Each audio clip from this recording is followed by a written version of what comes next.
Radio धरानबाट प्रसारण हुने कार्यक्रम याखा सेरोफेरोमा प्रस्तुत म अजय याखा उपस्थित छु र आजको कार्यक्रममा विशेष व्यक्ति हुनुहुन्छ आरम्भ नाट्य डबली धरानका अध्यक्ष, नेपाल आदिवासी जनजाति महासङ्घ सुनसरीका सल्लाहकार, किरात याखा छुम्मा सुनसरीका पूर्व अध्यक्ष, रङ्गकर्मी, सञ्चारकर्मी, कवि, साहित्यकार, नाटककार तथा गीतकार, त्यसै गरेर गुरासाको फेदामुनि भन्ने चर्चित गीतका लेखक हुनुहुन्छ श्री गोपाल देवनज्यू। उहाँलाई म यो कार्यक्रममा हार्दिक स्वागत गर्न चाहन्छु। यहाँलाई कार्यक्रममा हार्दिक स्वागत छ। धन्यवाद। र यो याखा सेरोफेरो चलाइराख्नु भएको तपाईँहरूको टिमलाई पनि धन्यवाद दिन चाहन्छु र यो आयोजना गर्न सहयोग गर्नुहुने रेडियो धरानको टिमलाई पनि धन्यवाद दिन चाहन्छु। किरात याखा छुम्मा सुनसरीका तपाईँ प्रारम्भिक समितिका अध्यक्ष, त्यो बेला संस्थागतलाई तपाईँले कसरी सञ्चालन गर्नुभयो? त्यो बेला भएका कठिनाइहरू के कस्ता थिए? यो अलिकति हामी जाति पहिचान र आफ्ना संस्कृति भाषाको उत्थानको निमित्त गठित भएको याखा छुम्मा जो 2052 सालमा गठन भएको थियो नेपालमा र त्यसको विस्तार गर्ने क्रममा सुनसरीमा आइपुग्दाखेरि त्यस्तै 58 साल तिर सुनसरीमा आइपुग्यो। 57-58 सालमा काठमाडौँमा भएका पढ्न गएका केही याखा विद्यार्थीहरूले आफ्नो छुट्टै पहिचान हुनुपर्दछ र याखाको भाषा संस्कृति र याखाको इतिहासको उद्बोधन हुनुपर्छ, विकास र संरक्षण हुनुपर्छ भन्ने हिसाबले उहाँहरूले एउटा संस्थालाई जन्माउनु भयो जसको नाम किरात याखा छुम्मा राखियो र त्यो संस्थाको विस्तारित रूपमा सुनसरीमा आइपुग्दाखेरि हामी 57-58 सालमा सम्पर्कित भयौँ र त्यसरी हुँदाखेरि त्यो बेला चाहिँ के थियो भने हाम्रो धरानका रतन तुम्याङ याखा उहाँलाई हामीले याखा भेला गराएर अध्यक्षको रूपमा यहाँ निर्वाचित गऱ्यौँ। त्यतिखेर म सचिवमा बसेँ अनि यहाँको कारबाहीहरूलाई अगाडि बढायौँ। अब पछाडि 60-61 सालतिर दाजुले चाहिँ अब आफ्नो कार्यव्यस्तताले याखा छुम्मालाई चाहिँ अध्यक्षको रूपमा सञ्चालन गर्न नसक्ने अवस्था र पृष्ठभूमिमा रहेर सहयोग गरिरहने वचनबद्धतासहित नयाँ कार्य समिति गठन गर्दाखेरि त्यसको अध्यक्षको रूपमा म त्यो प्रारम्भिक कालको दोस्रो अध्यक्ष हुँ होइन। र दोस्रो अध्यक्षको रूपमा सुरु गर्दा र अध्यक्ष रतन तुम्याङ याखाज्यू नै हुँदाखेरि पनि दाइ हुँदाखेरि पनि धरानमा याखाहरूको अवस्था भनेको अत्यन्तै काली लाग्दथ्यो होइन। सङ्ख्यात्मक रूपमा पनि परिचयात्मक रूपमा पनि हरेक ढङ्गबाट चाहिँ याखा को हुन् कहाँ छन् त्यो कुरा नै थाहा थिएन। त्यो बेला वास्तवमै भन्ने भने हामीहरूले टोली बनायौँ। त्यो बेला सिएम देवान लाम्बिछोङ हुनुहुन्छ अनि उहाँका छोरा अनुप देवान होइन र इटरीबाट विनोद देवान उहाँ लिमुखिम हुनुहुन्छ, उहाँलाई हामीले बोलाएका थियौँ। अनि तल के अरे हाम्रो लीलामणि याखा जो पहिलो अध्यक्ष पनि हुनुहुन्थ्यो उहाँ किरात याखा छुम्माको, उहाँलाई पनि हामीले बोलायौँ। र त्यसै गरी हामी त्यतिखेर बम देवान, रतन तुम्याङ, त्यही विनोद देवान, सिएम लाम्बिछोङ होइन म लगायत 7-8 घर थियौँ होला त्यतिखेर याखा भनेर चिनिने। त्यो चिनिने परिवारहरूले अब हामीले के गर्ने त याखाहरूलाई समेट्नको लागि, याखाहरूलाई सङ्गठित गर्नको लागि, याखा भाषा याखा संस्कृतिको संरक्षण र विकास गर्नको लागि के गर्ने त भन्दाखेरि सबैभन्दा पहिला हामीले वास्तवमै भन्यो भने शिलाधान सुरु गऱ्यौँ। शिलाधान खोज्ने काम जस्तै भयो। प्रत्येक कसैले भनिदिएको आधारमा फलानु पनि याखा हो भनिदिएको आधारमा त्यो घरमा जाने होइन, त्यो घरमा सोधपुछ गर्ने र अब हाम्रो याखा छुम्मा गठन भएको छ जसले हाम्रो भाषा धर्म होइन संस्कृतिको संरक्षण विकास गर्नेछ, हाम्रो पहिचानलाई उँभो लाउनेछ। त्यसैले हामी सङ्गठित हुनुपर्दछ भनेर हामीले वास्तवमा धरानमा जहाँ जहाँ जुन जुन घर याखाको हो भन्ने कुरा थियो, त्यो घरहरूमा गएर हामीले एक किसिमले शिलादान खोजे जस्तो सङ्कलन गर्ने कामहरू गऱ्यौँ।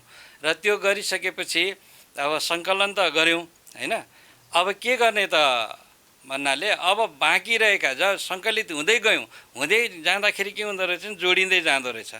एउटाले अर्को तान्दै, अर्कोले अर्को तान्दै, अर्को चिनेको छ त्यो पनि याखा हो, फलानु पनि याखा हो भन्दा भन्दै हाम्रो एउटा बृहत समूह बने। विशेष गरेर चाहिँ 16मा आएपछि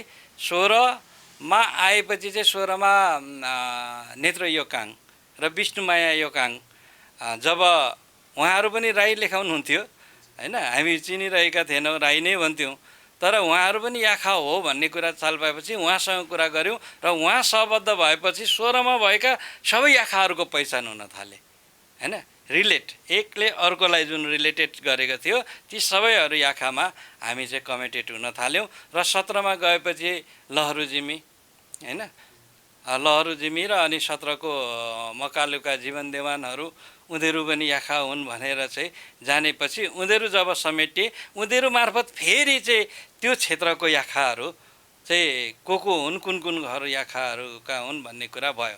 अब एउटा समस्या के छ भने नि याखाहरूमा म सधैँ भन्ने गर्छु, यो राई, लिम्बू, मगर, गुरुङ चाहिँ छरिएका भए पनि छरिएकालाई चाहिँ त्यो एक ठाउँमा ल्याउन सजिलो हुन्छ होइन। छरिएकालाई एक ठाउँमा ल्याउन बढालेर उ गरेर एक ठाउँमा ल्याउन सकिन्छ, सजिलो हुन्छ। तर याखा चाहिँ पुरिएका भए क्या, कोही लिम्बूमा पुरिएका, कोही राईमा पुरिएका। अनि त्यो लिम्बू र राईमा पुरिएकाहरू चाहिँ राई लेखाएर बस्ने, लिम्बू लेखाएर बस्ने, अनि हामी ती छेउमै हुँदा पनि नजिकै घर हुँदाखेरि पनि उनीहरूले आफ्नो याखा पहिचान नदिँदाखेरि त्यो पुरिएको अवस्थाले साह्रो गाह्रो पर्यो। बल्ल बल्ल बल्ल खनेर निकाल्यो, अनि याखा हो कि राई हो कि के हो भन्दा कतिपय याखाहरूले त्यतिखेर नजानेर, जस्तै कोम्फे परिवारले भयो, लिङथे परिवार, उनीहरूले याखा होइन हामी त लिम्बू हो भनिदिने, हामी त राई हो भनिदिने। त्यसले गर्दा कतिपय याखा भए तापनि छोडिनुपर्ने कुरा भयो। तर त्यो अवस्थामा हामीले हार खाएनौँ। जुन एउटा टिम बनेको थियो त्यो टिमले एक किसिमले देउसी भैले जस्तो होइन, ओम्बाङमै खेलेको जस्तो गऱ्यौँ।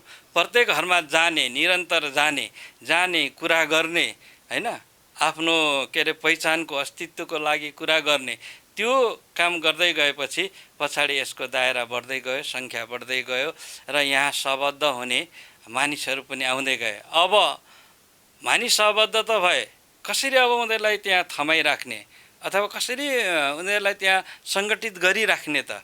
अब हाम्रो पहिचान के हो त? हाम्रो भाषा संस्कृति के हो त? सांस्कृतिक पक्षहरू के हो त? त्यो कुराहरू देखाउनु पर्ने भयो होइन। अब लिम्बूहरू ढोल नाच्छन्, राईहरू साकेला नाच्छन्, हामी के नाच्ने त? त्यही त अहिले चाहिँ पहिचानको कुराहरू उठिरहेको छ, आदिवासी आन्दोलनहरू भइरहेको छ, यसलाई चाहिँ कसरी बुझ्न सकिन्छ? त्यसैमा हो, त्यसैमा पहिचानै त्यही नै हो होइन। त्यो पहिचान उनीहरूलाई अडाइराख्नुको लागि चाहिँ एउटा पहिचानका आधारहरू चाहिने भयो। त्यो भएपछि अनि हामीले के गर्यौँ, धरानमा सबैभन्दा पहिला ओम्बाङमा सुरु गऱ्यौँ देउसी होइन, देउसी सुरु गऱ्यौँ।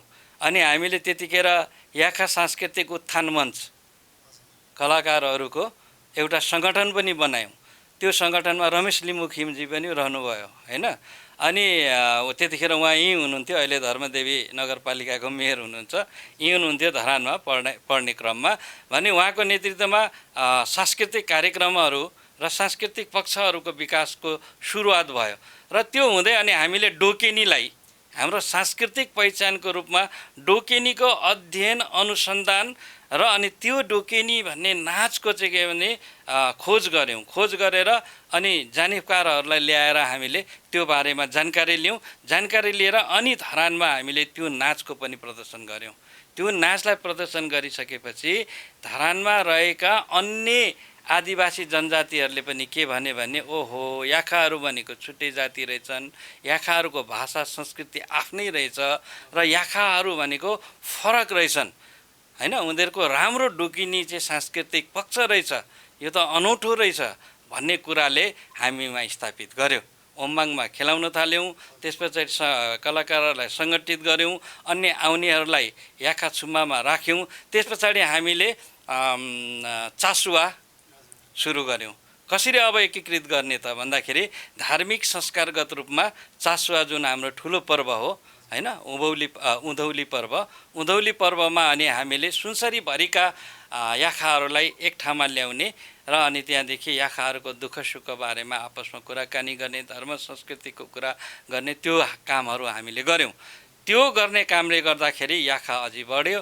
अनि त्यही क्रममा अब अगाडि आयो तपाईँको दोस्रो क्वेसन के हो भने अब अलिकति सङ्गठित भयौँ, अलिकति हाम्रा भाषाका कुराहरू, अब भाषाका कुरा भन्दाखेरि हामीले त्यतिखेर ओपच्याङ्मे भन्ने कविता सङ्ग्रह पनि निकाल्यौँ। याखा भाषामा, नेपाली खस भाषामा र अनि अङ्ग्रेजी तीनवटै भाषामा भएको, सम्भवतः यो चाहिँ के भने अन्य आदिवासी जनजातिको पनि त्यस्तो खालको सङ्ग्रह नहोला। ओपच्याङ्मेक भन्नाले स्पष्ट बनाइदिनुहोस्। ओपच्याङ्मे भनेको हाम्रो भाषामा जुनकिरी हैन, हामी अन्धकारमा छौँ, अपरिचयको अन्धकारमा छौँ हैन, पहिचान नपाएर अन्धकारमा छौँ। अब हामीले चाहिँ पहिचान प्राप्त गर्नको लागि जुनकिरी जस्तो हुनुपर्दछ भन्ने कुराको हिसाबबाट हामीले त्यसलाई जुनकिरी राख्यौँ। त्यसमा बमदेवान, म, माघमान्जिमी लगायतका रह्यौँ र थुप्रै याखा कवि कवियत्रीहरूले त्यतिखेर कविता लेखे। त्यो कविता तीनवटै भाषामा त्यहाँ सङ्ग्रहित छ। अनि पछाडि हामीले याखा सिक्ला पनि लेख्यौँ, बनायौँ, जो याखाहरूको केही शब्दहरू जो सिक्न चाहनेहरूलाई चाहिँ दिने भन्ने हिसाबले त्यो कुरालाई हामीले याखा सिक्ला गऱ्यौँ। अब यो भएपछि अब पहिचानको कुरा आयो। यति कुरा गरिसकेपछि अब पहिचान के त? पहिचान के त? पहिचानलाई कसरी अगाडि बढाउने त? वास्तवमा पहिचानको मुद्दा पनि चलिरहेछ, पहिचानको मोमेन्ट पनि चलिरहेछ हैन, आन्दोलन पनि चलिरहेछ, पहिचानका कुराहरू चाहिँ उठिरहेका छन्। अब याखाहरूको भाषा, धर्म, संस्कृति, इतिहासलाई पहिचानमा कसरी उनेर लैजान सकिन्छ, पहिचानको विषयमा कसरी गाँसेर लैजान सकिन्छ भन्ने सवाल आयो। त्यो सवाल आउँदाखेरि सबैभन्दा पहिला कुनै पनि जातिको चाहिँ भूमिसँग सम्बन्धित हुन्छ, ऐतिहासिक भूमिसँग। त्यो ऐतिहासिक भूमि याखावानको कुरा आयो र याखावान हामीले साहित्य क्षेत्रको कुराहरूलाई पनि पछाडि समेट्दै गयौँ। याखाहरूको आफ्नै वान छ, आफ्नै क्षेत्र छ, आफ्नै भूमि छ, जहाँ याखाको सबै कुराहरू याखा भाषामा, याखा संस्कृतिमा चल्छ भन्ने कुरालाई पनि हामीले उठायौँ। अब पहिचानलाई नै अब इन्डिकेसन गरेर पहिचानकै परिभाषा गर्ने हो, पहिचानको तात्विक विश्लेषण गर्ने हो भने पहिचान भनेको चाहिँ आइडेन्टिटी हैन।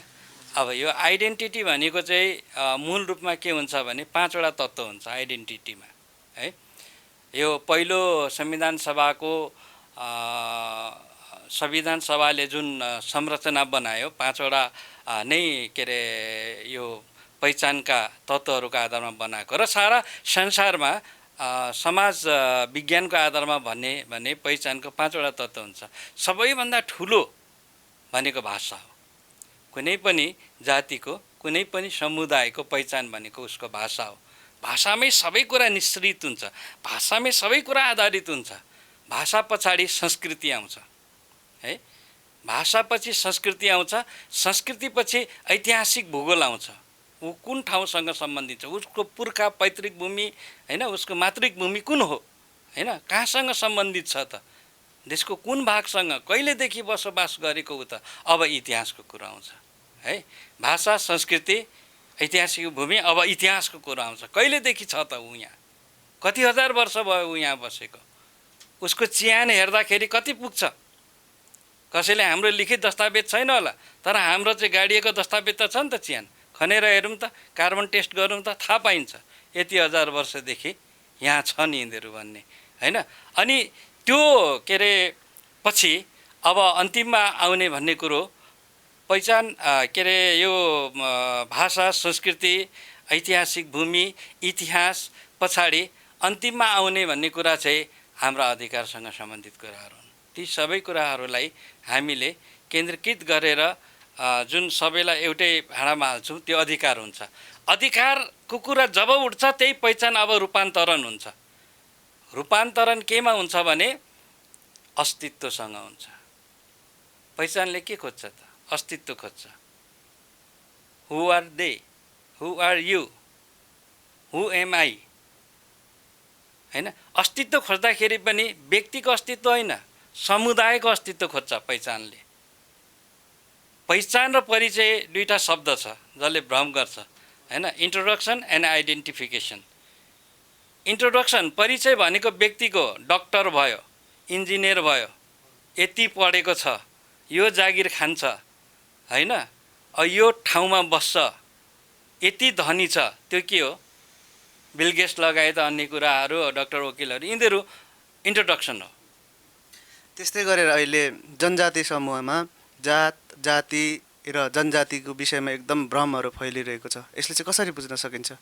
त्यसमा अहिले प्रवेश गर्छु, यसलाई क्लियर गरिदिइहाल्छु ल म। यसमा चाहिँ के हुन्छ भने जब व्यक्तिको मात्रै चिनारी हुन्छ त्यो परिचय हुन्छ, जब समुदायको चिनारी हुन्छ त्यो चाहिँ फेरि पहिचान हुन्छ, है? अनि पहिचान भएपछि अस्तित्व हुन्छ, अस्तित्व भएपछि सभ्यता हुन्छ, सभ्यता भएपछि इतिहास हुन्छ। अनि यो आधार के बन्छ भने तपाईँको पहिचान बन्छ। पहिचान बनेपछि अधिकार आउँछ तपाईँको। जस्तो आज हामी आदिवासी जनजाति भनेर पहिचान बनाएको हुनाले केही अधिकारहरू हामीसँग आएको छ। र यो सबै कुरालाई चाहिँ यो सबै कुराले दिने पाँच तत्त्वलाई मिलाएर अनि त्यसले चाहिँ स्थापित गर्ने अधिकारलाई मिलाएर, होइन?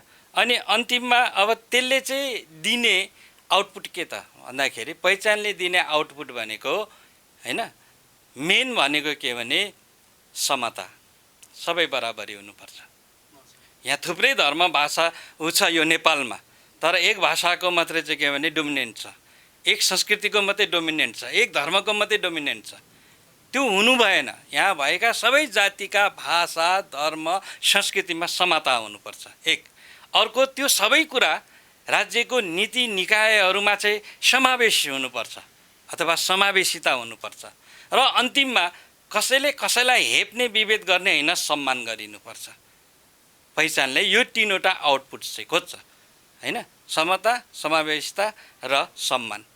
अब यति गरिसकेपछि तपाईँले जुन कुरा उठाउनु भयो, जात, जाति, जनजाति, अझ भन्नु गणजाति भन्छ, है?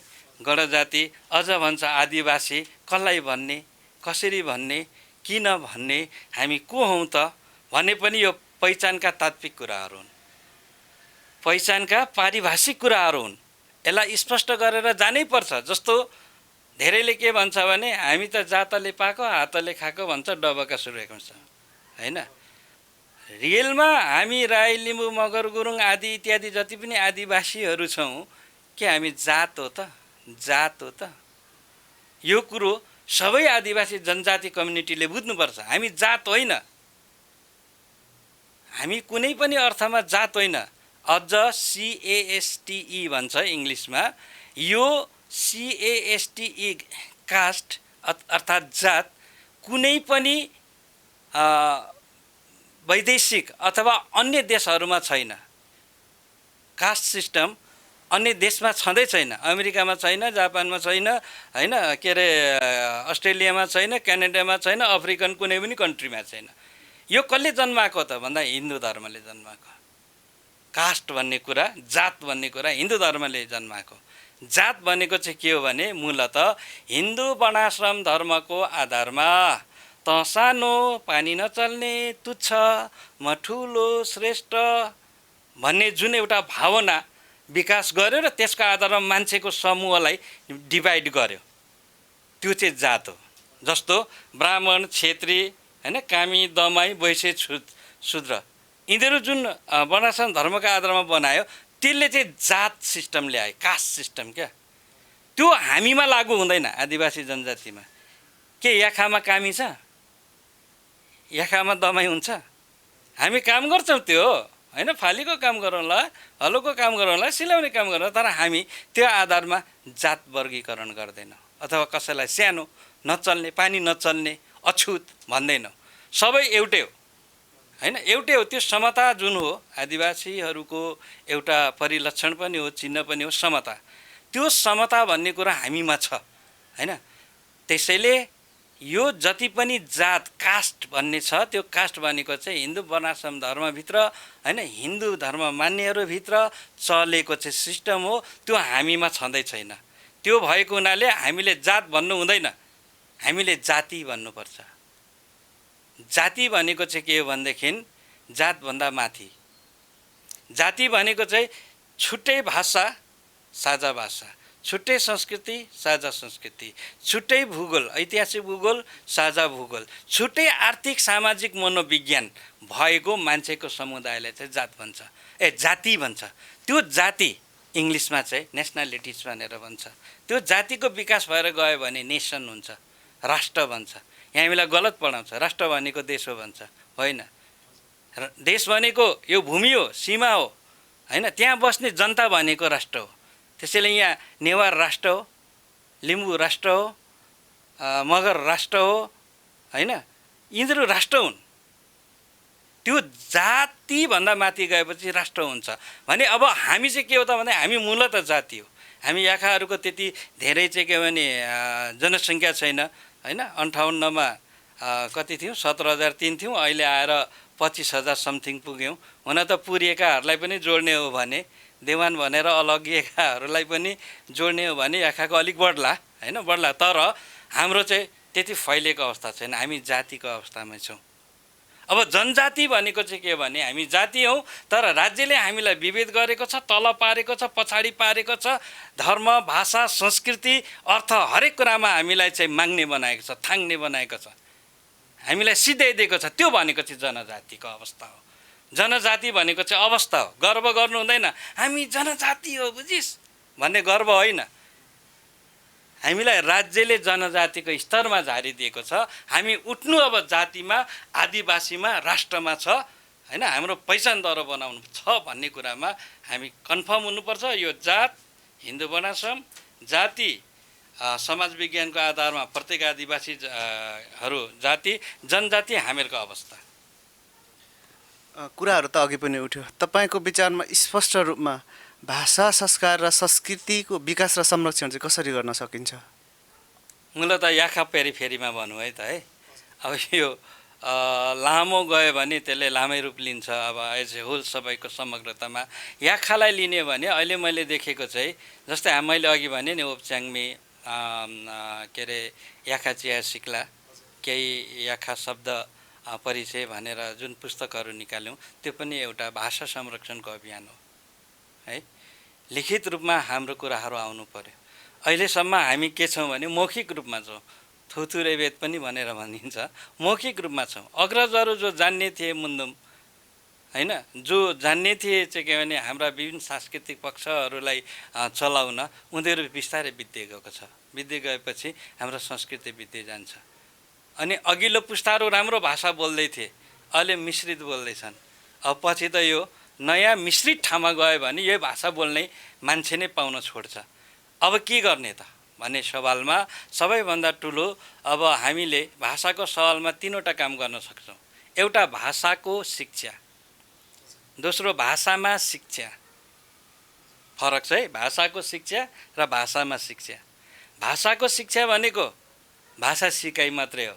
बाउलाई के भन्छ, आमालाई के भन्छ, काकालाई के भन्छ, काकीलाई के भन्छ, आइज भन्दा के भन्नु, त्यो भनेको चाहिँ भाषाको शिक्षा, त्यो सिकाइ हो, होइन। अब भाषामा शिक्षा भनेको हाम्रो भाषामा पढाइ हुनु पर्यो, हाम्रो भाषामा के अरे कक्षा पास भएको हुनु पर्यो, होइन। हाम्रो भाषामा सरकारी स्कुलहरूमा चाहिँ टिचरहरू राखेर चाहिँ पढाइ गर्नु पर्यो, त्यो चाहिँ भाषामा शिक्षा हो, है। भाषामा शिक्षा अहिले आदिवासी जनजातिको आन्दोलनहरूको दबाब र पहिचानवादीहरूको आन्दोलनको दबाबले के भएको छ भने नेपालको शिक्षा व्यवस्था फेरिएको छ, होइन, फेरिएको छ। पहिला 5 अनि 6, 7, 8, होइन, अनि 9, 10 थियो नि। अहिले के भएको छ, 8सम्म प्रारम्भिक शिक्षा, होइन, अनि त्यहाँदेखि 9, 10 माध्यम, अनि माथि चाहिँ उच्च भनेर भनेछ। र गभर्मेन्टले तोकिने दिएको छ। त्यो चाहिँ हाम्रो आन्दोलनको परिणाम हो कि अब 8 कक्षासम्म कुनै पनि जातिले आफ्नो भाषामा पढ्न पाउने भनेको छ। अब हामीले गर्नु पर्यो के भने जहाँ हाम्रो बहुलता छ, भाषा आउँछ, पेटदेखि नै भाषा सिक्छ, उनीहरू आफ्नो परिवारमा भाषा बोल्छ, त्यस्तोहरूलाई भाषामा शिक्षा हो। अब जान्दैन जस्तो म भाषा जान्दिनँ, मैले भाषामा शिक्षा गर्नु सक्दिनँ, म भाषाको शिक्षा चाहिँ लिन सक्छु होइन।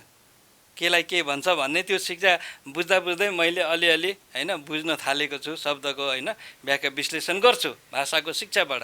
तर म त त्यो घानी क्षेत्रमा छुइनँ, सानैदेखि बोल्ने होइन। जहाँ सानैदेखि बोलिन्छ, जुन घानी क्षेत्र छ त्यहाँ भाषामा शिक्षा हुनु पर्यो। अब 8 क्लाससम्म याखाहरूले आफ्नो भाषामा पढ्न पाउनुपर्छ र आफ्नो भाषामा मात्रै पढेर हुँदैन। विषय के पढ्ने त? के पढ्ने विषय? फेरि त्यही रामायण, फेरि त्यही महाभारत होइन। याखाकै इतिहास, याखाकै संस्कृति होइन, याखाकै कुराहरू, याखाकै नाचगानहरू, याखाकै चाहिँ बारेमा सामाजिक कुराहरू, त्यो चाहिँ त्यहाँ पढाइनुपर्छ, पढ्नुपर्छ। त्यसको लागि किताब बन्नुपर्छ। पहिलो कुरा भाषाको शिक्षा हामीले जसले जान्नुहुन्न उहाँहरूलाई सामान्य रूपमा भाषा बोल्न सिकाउनको लागि भाषाको शिक्षा जहाँ आवश्यक छ मिश्रित ठाउँमा त्यहाँ गरौँ। दोस्रो, भाषामा शिक्षा जहाँ घानी क्षेत्र छ, अहिले गभर्मेन्टले पनि होइन सरकारले पनि 8 क्लाससम्म मातृभाषामा पढ्न पाउने भनेको छ, त्यहाँ भाषामा शिक्षा गरौँ। अर्को महत्त्वपूर्ण कुरा छ भाषा बचाउने, त्यो हो भने साहित्य लेखन। मातृभाषामा साहित्य लेखन हुनुपर्छ। किनभने मातृभाषामा साहित्य लेखन भएन भने यता भाषामा शिक्षा नै नहुँदो रहेछ। त्यहाँ उपन्यास के पढाउने? लेख्नु पऱ्यो नि त उपन्यास, पढाउने उपन्यास। कथा के पढाउने? लेख्नु पऱ्यो नि त कथा। कविता के पढाउने? लेख्नु पऱ्यो नि त कविता। अनि मातृभाषामा जब साहित्य लेखिँदैन, मातृभाषामा अथवा त्यो के अरे भाषामा शिक्षा नै हुँदैन। त्यसैले हामीले ओप्चाङबे होइन अनि यो सुरुवात गरेको मैले र बमदाईले याखा भाषाको कथा सङ्ग्रह पनि निकाल्ने पहल गरेका थियौँ पहिला। अहिले पनि जारी छ, तर हामी मात्रै हो नेग्लिजेन्स बढी छ। अब मैले लेखेको छु र दाइले पनि लेख्नु भएको छ, कमन देवान भन्ने भाइले पनि लेखेको छ झापाबाट होइन। अब हामीले याखाको बारेमा चिनारी दिने, कल्चर झल्काउने त्यस्तो खालको कथाहरू चाहिँ लेखेर त्यसको एउटा सङ्ग्रह निकाल्यौँ भने एक त हाम्रो भाषा बच्यो होइन, भाषा बच्यो। अर्को त्यो भाषामा शिक्षालाई चाहिँ सामग्री बन्यो होइन। त्यो भएपछि के हुन्छ भने मातृभाषामा साहित्य लेखन, भाषाको शिक्षा र भाषामा शिक्षा गऱ्यो भने त्यो चाहिँ के हुन्छ, हाम्रो भाषा केही संरक्षित हुन्छ। अब पछि गएर बढ्दै गएपछि हामीले विश्वविद्यालय स्तरीय रूपमा पनि पढ्न पाउनुपर्छ भन्न सकिन्छ। जस्तै इन्डियाको सिक्किममा तपाईँले के अरे लिम्बू भाषामा चाहिँ पिएचडी गर्न पाउनुहुन्छ, पिएचडीसम्म छ सिक्किममा होइन, त्यो गर्न सकिन्छ। अब संस्कृतिको कुरामा के गर्ने त? संस्कृतिको कुरामा सबभन्दा पहिला खोज अनुसन्धानै गर्ने हो। अहिले हाम्रा संस्कृतिहरू केही रिमिक्स भएका छन्, केही विलुप्त भएका छन्। अब हामीले हाम्रो संस्कृतिहरू खोजिमेली गर्नु पर्यो। अनि बमदाई हामीहरूले बारम्बार कुरा गरेर याखा छुम्मासँग कुरा गरेर के भन्यो भने हाम्रा जति पनि च्याङ कुलुङहरू छ, हाम्रो जुन पर्वहरू छ, त्यो चाहिँ किन गरिन्छ, कहाँ गरिन्छ, कसरी गरिन्छ, के गरी गरिन्छ, कुन मुन्दुमबाट गरिन्छ, कुन विधिबाट गरिन्छ, के सामग्री चाहिने, त्यो सबैको अध्ययन गरेर र मुन्दुम के हो त्यो सहित गरेर हामीले पुस्तक निकालौँ। ए बाबा, हाम्रो बाहुन साथीहरूले के भन्छ स्वस्थानी व्रत कथाको चाहिँ जसले पनि पढ्दा हुने गरी चाहिँ बनाइदिएको छ। सत्यनारायणको पूजा लाउँछ, त्यो हेरेर लाउँछ भने त्यस्तो पुस्तक बन्यो भने त्यो पुस्तकलाई किराँत याखा छुम्मा केन्द्रले चाहिँ सर्टिफाइड गर्ने हो यो ठिक हो। अब यो एकरूपता हुन्छ, यो सबैतिर जानुपर्छ भनेर सबैलाई लागू गऱ्यो भने अनि याखामा सांस्कृतिक एकरूपता पनि हुन्छ, सांस्कृतिक जागरण पनि हुन्छ, अनि हाम्रा कुराहरू हराउँदै गएका कुराहरू पनि संरक्षित हुन्छ। त्यो एउटा गर्नु पर्यो। अनि भाइहरू जस्तै अब अजय भाइहरू फिल्ममा लाग्नु भएको छ, सांस्कृतिक पक्षकै एउटा पार्ट हो त्यो होइन। तपाईँहरूले अब के गर्नु पर्यो भने मैले भनेको मैले लेखेको छु पिसी कापमा होइन, मेरो ब्लगमा गएर हेर्नुहोस्। याक्सीगुम भन्ने ब्लग छ। याक्सीगुम भनेको पश्चिमको गुरुङहरूको रोदीघर भने जस्तै हाम्रो रोदीघर हो, क्लब हो, सांस्कृतिक क्लब हो होइन। मैले त्यो ब्लग खोलेको छु, ब्लगमा मेरो लेखहरू राखेको छु। अनि याखाहरूका केही बाजा र सांस्कृतिक पक्षहरू भनेर राखेको छु मैले त्यहाँ, तिनता माना लगायतका होइन। अनि त्यो अन्य हाम्रा सांस्कृतिक पक्षहरू त्यो लेखमा छ। अब पिसी कापमाको कुरा, पिसी कापमा भनेको युवाहरूलाई भेला गरेर एक ठाउँमा हामी धनुष तीरको चाहिँ प्रतियोगिता गर्दछौँ। एउटा घरले आयोजना गर्छ र त्यहाँनिर युवाहरू गएर चाहिँ प्रतियोगितामा भाग लिन्छ। भाग लिएपछि उनीहरू के अरे त्यो गाउँको युवा नेता हुन्छ, फेटा लगाइन्छ होइन। यो संस्कारलाई अब हामीले चाहिँ अगाडि बढाउनुपर्छ, तामा चाहिँ बढाउनु पर्यो। हाम्रो जति पनि सांस्कृतिक पक्षहरू छ त्यो सांस्कृतिक पक्षहरूलाई पुनरुत्थान गर्नु पर्यो क्या, पुनरुत्थान। अब पुनर्जागरण काल ल्याउनु पर्यो, गाउँ गाउँमा पस्नु पर्यो। अहिले हामीले दुईवटा खतरा छ, एउटा इसाईकरणको, अर्को हिन्दूकरणको। हिन्दूकरण त पहिल्यैदेखि थियो, अहिले इसाईकरण पनि आउँदैछ। यो दुइटैलाई हटाउनको लागि हामीले याक्सुगम गाउँ गाउँमा के अरे खोल्नु पर्यो, याक्सिगुम, जो हाम्रो चाहिँ क्लब हो जहाँ हाम्रो सांस्कृतिक बाजा गाजाहरू राखिन्छ, बेलुका युवा युवतीहरू भेला भएर नाचगान गर्छन् होइन। त्यो गर्नु पर्यो। त्यो गऱ्यो भने के हुन्छ भने बाहिरिया साङ्गीतिक एट्याक पनि रोकिन्छ र अनि हाम्रो सांस्कृतिक रूपमा अगाडि बढेको चाहिँ जुन पक्ष र त्यसले गर्दाखेरि अन्य जुन इसाईकरण र हिन्दूकरण पनि ब्लकिङ हुन्छ। त्यो भएको हुनाले गर्दाखेरि गाउँ गाउँमा हाम्रो याक्सिगुम बनाउने काम गरौँ। पिसी कापमालाई प्रत्येक ठाउँमा चाहिँ होइन, पिसी कापमालाई हामीले एउटा महत्त्वपूर्ण पर्वको रूपमा उठाएर लिएर जाउँ होइन युवाहरूलाई। र हाम्रो जति पनि च्याङकुलुङहरू छ त्यसको अब एउटा किताब बनाऊ होइन, किताब बनाऊ, एकरूपता दिउँ। केन्द्रले चाहिँ सांस्कृतिक निर्देशिका जारी गरोस्, यो यो यो यो यो चाहिँ याखाले गर्नुपर्छ है भनेर निर्धारित गरोस्। वर्षभरिमा यो मान्नुपर्छ याखाले भनोस् होइन। अनि हाम्रो जन्मदेखि मृत्युसम्मको जति पनि संस्कारगत कुरा छ त्यसको पनि किताब बनाऊ होइन। अब जिउमा उत्रिनै पर्छ भन्ने छैन क्या, लिखितमा आएपछि जसले पढ्दा पनि हुन्छ, पढेर त्यो च्याङकुलिङ गर्दा पनि हुन्छ हो। आउँछ जिउमा उत्रिन्छ भने त्यो अर्को कुरा हो होइन।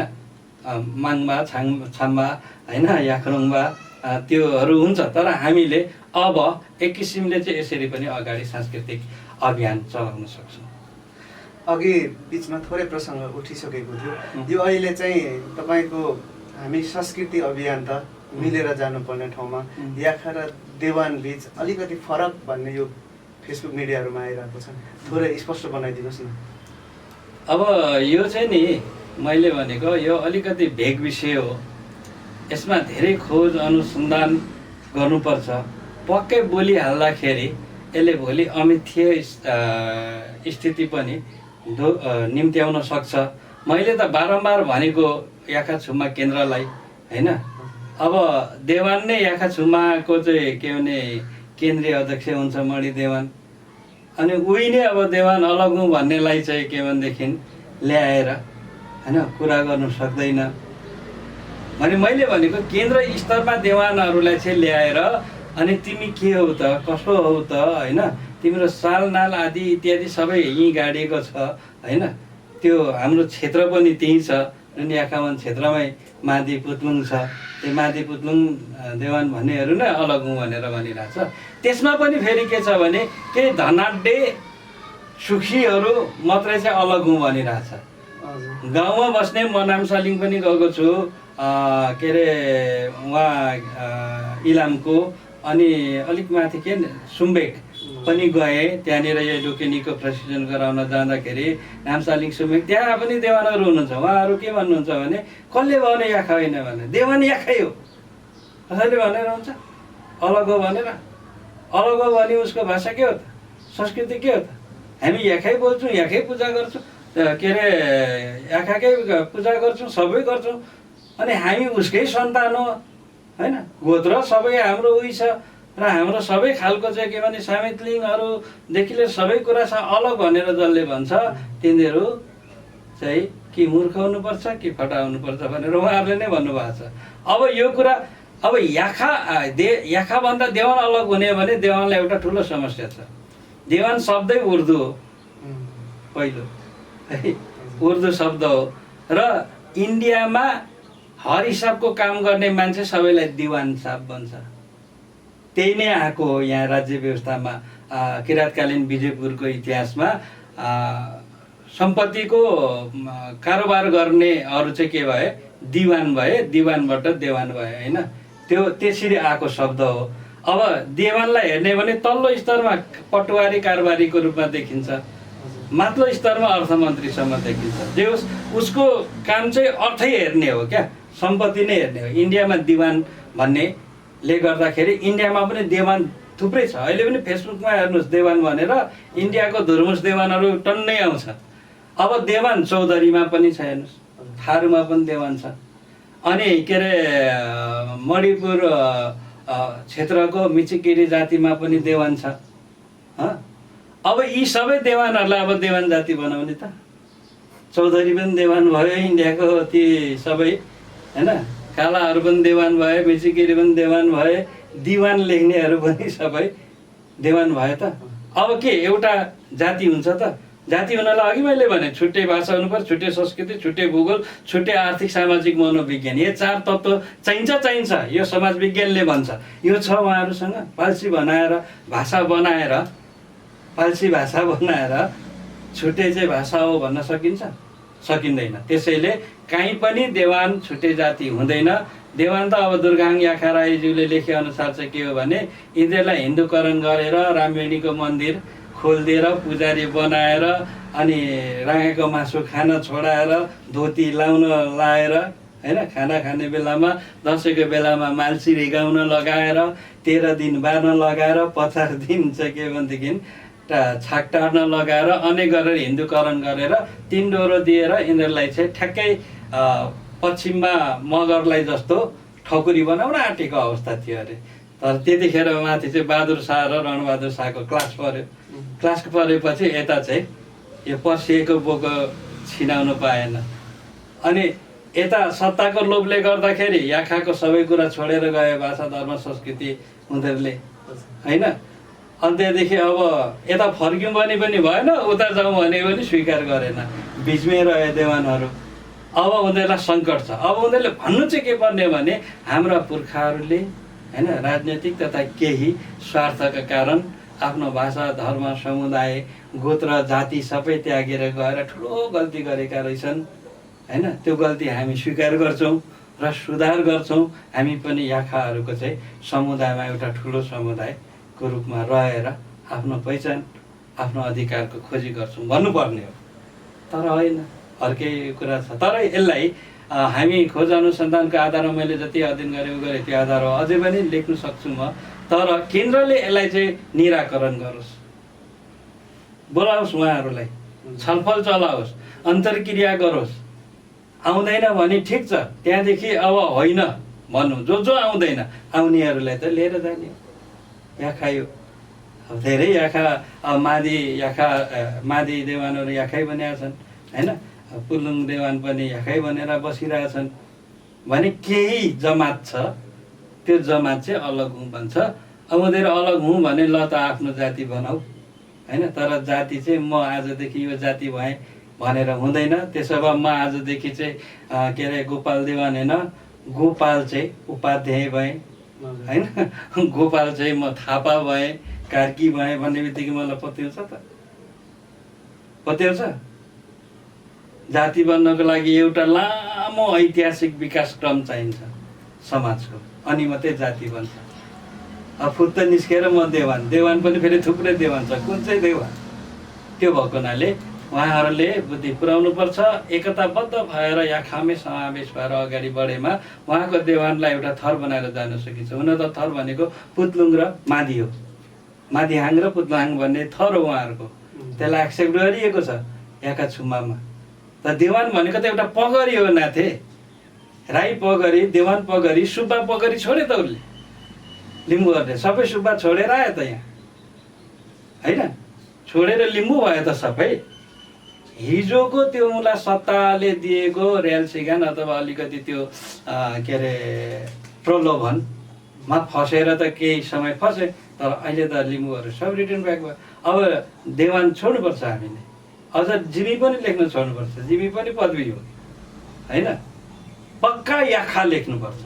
अगाडि थर होइन, पछाडि याखा लेख्नु पर्यो। जस्तो म गोपाल लिम्बुकिम याखा त्यसरी लेख्नु पर्यो। र थरले चिनाउँछ यो लिम्बू हो कि राई हो कि मगर हो कि गुरुङ हो कि के हो भने थर जोडेपछि थाहा पाइहालिन्छ। किनकि हाम्रो याखाको थर लिम्बूमा हुँदै हुँदैन, लिम्बूको थर हाम्रोमा हुँदै हुँदैन। अन्त याखा र लिम्बू को भन्ने कुरा थाहा पाइहालिन्छ त्यसरी। याखाहरूको लागि तपाईँ एकदमै महत्त्वपूर्ण व्यक्ति। अहिले कोभिड-19ले विश्व आक्रान्त छ, यो बेला याखा समुदाय संस्थाहरूसँग कसरी सम्पर्क गरिराख्नु भएको छ? विशेषतः अब धरानमा केन्द्रीय कार्यालय ल्याउने कुरामा पनि लहरो जिमी र मेरै नै होइन कन्सेप्सन हो। किन मैले के भने यो हाम्रो ऐतिहासिक थलो याखावन कहाँ हो? सङ्घसभा पहिलो झर्ने ठाउँ कहाँ हो? धरान होइन। अब केही पढ्न गयो होला काठमाडौँ, कमाएर केही घर बनाएर बस्यो होला काठमाडौँ। काठमाडौँमा त हाम्रो बहुसङ्ख्या छैन होइन, त्यो त नेभरल्यान्ड हो। अनि त्यहाँ केन्द्रीय कार्यालय बनाएर के अर्थ हुन्छ? अझ मैले त के अरे मुडी संसारैमा बनाउनु भनेको यो केन्द्रीय कार्यालय। जहाँ हाम्रो घानी हो त्यहीँ केन्द्रीय कार्यालय हुनुपर्छ। त्यो काठमाडौँमा त एउटा उपत्यका समिति बनाउँदा भइहाल्छ नि, उपत्यका समितिले चलाउँछ होइन, धरानमा जिल्ला समितिले चलाउँछ। तर धरान चाहिँ सबैको बेस हो होइन, बेस हो। यहाँ सबै जोडिने भएको हुनाले धरान बनाउँदा सजिलो हुन्छ, झापाका आउनु पनि, इलामका आउनु पनि, काठमाडौँका आउनु पनि भनेर अनि केन्द्रीय कार्यालय हामीले यहाँ गऱ्यौँ होइन। त्यो अहिले भवन निर्माणाधीन छ। अब यसै गरेर त्यही हो, केन्द्रीय कार्यालय निर्माणमा अब नेत्र योकाङ जसबहादुर दाई भयो, अब हाम्रो के अरे मानबहादुर सुकिम हुनुभयो होइन। अनि तल के अरे हाम्रो तल 3 नम्बरको दाजु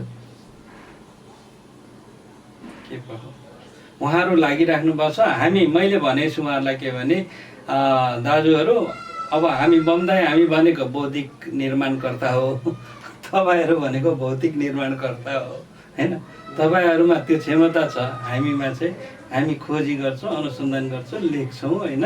अनि यसलाई चाहिँ स्थायीकरण गर्ने काममा हामीले गर्छौँ। हामी दुई समूह बिचमा चाहिँ त्यो हुनुपर्छ भनेर हामी टचमा छौँ होइन। केन्द्रसँग पनि टचमा छौँ, जिल्लासँग पनि भएका कुनै कार्यक्रमहरूमा बोलाउनुहुन्छ, जान्छौँ। अब मैले आफै नै पनि होइन, आफै पनि खोज अनुसन्धान गरेर अब लेख रचनाहरू म लेख्दैछु। अस्ति भर्खर गएर कुरा पनि गरेँ नेत्र योकाङ दाई अनि लहरो जिमी केन्द्रीय उपाध्यक्षसँग। मेरो जति पनि याखा सम्बन्धी लेखहरू छ त्यसको एउटा पुस्तक बनाइदिनु पऱ्यो, छाप दिनु पऱ्यो होइन भनेको छु। अनि उहाँहरूले चाहिँ हुन्छ भन्नुभएको छ। आरम्भ नाट्य डबलीको अध्यक्ष हुनुहुन्छ। धरानमा रङ्गमञ्चको लागि घर पनि निर्माण हुँदैछ, यसको विषयमा थोरै जानकारी गराउनुहुन्छ कि? आरम्भ नाट्य समूह 2045 सालमा स्थापित भएको एउटा सार्थक रङ्गकर्मको सिद्धान्तलाई बोकेर अगाडि बढेको संस्था हो होइन, रङ्ग संस्था हो। बिचमा हामी 16 वर्ष जति सुत्यौँ, व्यावहारिकता झन्झालमा अड्क्यौँ होइन। अनि त्यस पछाडि 72 सालमा रिटर्न भएपछि धरान सुकिसकेको थियो रङ्गकर्ममा। पहिला एकदम राम्रो थियो धरान होइन। धरानबाट हामी रङ्गकर्म लिएर जाँदाखेरि, हाम्रा नाटकहरू लिएर जाँदाखेरि पोखरा अनि के अरे जनकपुर, काठमाडौँ थरथरी काट्थे। वास्तवमै हामी गयो कि हामी फर्स्ट सेकेन्ड मध्ये कुनै न कुनै लिएर आइहाल्थ्यौँ। त्यति डरलाग्दो हाम्रो धरानेलाई मान्थ्यो। उर्वर थियो, एकदम उर्वर काल थियो। 44देखि लिएर 58सम्म धरान एकदम उर्वर के अरे क्षेत्रको रूपमा रह्यो। त्योभन्दा अगाडि पनि उर्वर थियो धरान होइन, निरन्तर थियो। तर के अरे बिचमा सुक्यो। बिचमा सुक्दाखेरि चाहिँ अनि होइन, अब म त अब यो क्षेत्रमा लागेको मान्छे, पत्रकारिता सँगसँगै अब कलाकारितालाई पनि मैले चाहिँ जानेको कुरा दिन्छु भनेर 72 सालमा मैले यसलाई चाहिँ पुनर्स्थापन गरेँ होइन। कमब्याक भनेर घोषणा नै गऱ्यौँ हामीले कार्यक्रम राखेर। कमब्याक भएपछि वास्तवमा भन्यो भने धरानमा नाट्य क्षेत्र अनि रङ्गकर्मी क्षेत्र, रङ्गकर्मको क्षेत्र अलिकति कमब्याक भएर आएको छ। र त्यही क्रममा हाम्रा अनामका साथीहरू भए होइन, विजय, प्रेम अनि के अरे हिमालहरू भए। अनि यो के अरे हाम्रा चलचित्र निर्देशक पनि रङ्गकर्मी पनि अरुण होइन, अरुण भए लगायत नवीन म्याङ्गो साराका होइन, लगायत हामी सबैले बसेर एउटा नाटक अब हुनैपर्छ भन्ने कुराहरूमा हामीले चाहिँ जोड दिँदै जाँदा जय राईजीले, हाम्रो सङ्घीय सांसद, माननीय सङ्घीय सांसद जो मेरो मित्र पनि हुनुहुन्छ, मलाई मेरै कार्यक्रममा मैले घोषपेस पनि हानेको थिएँ होइन। तिमीहरूको लागि चाहिँ तपाईँहरूको लागि चाहिँ खालि बाटो पुल मात्रै चाहिँ सडक मात्रै चाहिँ विकास हुने भयो होइन, मान्छेको दिमाग बढाउने होइन, कला संस्कृति चाहिँ क्षेत्र चाहिँ के अरे विकास होइन रहेछ होइन भनेपछि उहाँले हाम्रो एउटा कार्यक्रम प्रज्ञा प्रतिष्ठानको कार्यक्रममा ल 40 लाख मैले छुट्याइदिने घोषणा गर्नुभयो। त्यो घोषणा बापत अनि त्यहाँदेखि त्यो 40 लाखले चाहिँ अनि बनाउन प्रारम्भिक काम बिउ पुँजीको रूपमा बनाउने प्रारम्भिक काम सुरु गर्ने भन्यो। अहिले त्यसको डिपिआर बनाउँदाखेरि जम्मा 8 करोड होइन, इन्टेरियर र सिभिल गरी 8 करोड लाग्ने भएको छ र बल्ल बल्ल त्यो बारम्बार सङ्घर्ष आन्दोलन गर्दा गर्दा गर्दा गर्दा यो त लौ त भनौँ भने नगरपालिकाले आफ्नो कार्ययोजनामा राखेर बनाएर एउटा यस्तो ग्लोरी अफ सिटी भनेको मतलब सहरको सौन्दर्य, सहरको एउटा महिमा जन्ने संरचना बनाउँछु भनेर अनि हामीलाई चाहिँ ल तपाईँहरू रङ्गकर्मी हो, तपाईँहरूको यस्तो बनाउँदैछौँ, आएर बसिदिनु पऱ्यो, सहयोग गरिदिनु पऱ्यो भन्नुपर्नेमा होइन। उनीहरूले केही पनि योजना बनाएन। अब हाम्रो जयजीले दिनुभएको 40 लाखलाई चाहिँ हामीले कार्यान्वयन गर्ने भनेर हामीले बरु चाहिँ के पहल समिति बनायौँ, सङ्घर्ष गऱ्यौँ, आन्दोलन गऱ्यौँ अनि गरेर प्राप्त गरेको जग्गामा फेरि खिचला भयो। खिचलाले पनि रोकिदियो। अनेक क्षेत्रबाट चाहिँ व्यवधान हुँदा पनि हामी हारेनौँ।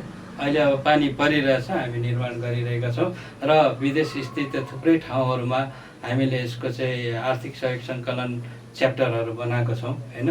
अब हामीले अस्ट्रेलिया, अमेरिका, युएई अनि हिजो अस्ति पोर्चुगल होइन अनि युके, हङकङ सबैतिर हामीले चाहिँ अप्रोच गरिरहेछौँ। त्यहाँ बनाएपछि उहाँहरूले सङ्कलन गर्नुहुन्छ अनि हामी यहाँ तिनै स्तरको सरकारमा अनि म चाहिँ एकदम दुःखपूर्वक भन्छु, नगरपालिकाले बनाउनु पर्ने योजनामा हामीले चाहिँ योजना बनाएर अगाडि बढ्दा नगरपालिकाले यो बजेटमा 25 लाख मात्रै छुट्याएको छ। त्यो चाहिँ राम्रो होइन। कम्तीमा उनीहरूले 50-75 या 1 करोडै छुट्याउनु पर्थ्यो। आखिर त्यो भवन नगरपालिकाकै हो बनेर उदिने, त्यो रङ्गकर्मीको होइन त्यो होइन, उनीहरूकै भवन हामी बनाइदिँदैछौँ। अनि कन्जुसै किन? अब हामी अन्य क्षेत्रमा पनि प्रदेश सरकार, केन्द्र सरकार, दात्री संस्थाहरू अनि के अरे स्थानीय सरकारलाई पनि दबावमूलक ढङ्गबाट चाहिँ बजेट विनियोजन गर्नमा लागिरहेका छौँ। भयो भने 2 वर्षभित्र यो अन्तर्राष्ट्रिय स्तरको, फेरि अन्तर्राष्ट्रिय स्तरको यस्तो धरानमा बनेकै छैन। यस्तो खालको के अरे नाटकघर अथवा रङ्गमञ्च हल नेपालमै छैन होइन। यसलाई के अरे हामीले जुन रङमा डिजाइन गरेछौँ विक्रमसिंहले गर्नुभएको छ, डिपिआर डिजाइन अत्यन्तै राम्रो छ।